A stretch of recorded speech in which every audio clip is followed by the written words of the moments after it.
നമസ്കാരം. ലോക ചാപ്റ്റർ 1 ചന്ദ്ര റെക്കോർഡുകളെല്ലാം തൂക്കിയടിക്കുകയാണ്. നമ്മൾ ഒഫീഷ്യലായിട്ട് നമ്മുടെ ചാനലിൽ പറഞ്ഞിരുന്നു 200 കോടി ക്രോസ് ചെയ്യാമെന്ന്. ഇന്ന് ദുൽഖറിന്റെ വേഫെയർ ഫിലിംസ് ഒഫീഷ്യലായിട്ട് പറഞ്ഞു 202 കോടി നേടിയെന്ന് ഒഫീഷ്യലായിട്ടുള്ള പോസ്റ്റർ വന്നു കഴിഞ്ഞു. എന്തായാലും 202 കോടി പ്ലസ് ആണ് ഇന്നത്തെ കളക്ഷൻ. അതായത് 14 ദിവസം കൊണ്ട് ഏകദേശം 210 കോടി ക്രോസ് ചെയ്യുന്നുള്ള ഉറപ്പായി.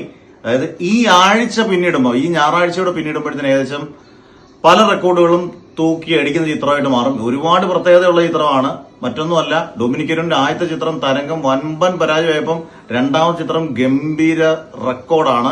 പിന്നെ നായകന്മാരൊന്നും നമ്മുടെ മലയാള സിനിമയിൽ വേണമെന്നില്ല. നായികയായിട്ടുള്ള കല്യാണി പ്രിയദർശൻ തൂക്കിയടിച്ച പടമാണ് ഈ പറഞ്ഞ 200 കോടി ലോക. 200 കോടി പ്ലസ് എത്ര വേണമെങ്കിലും ആകാം, അത് 300 കോടി ആകാം.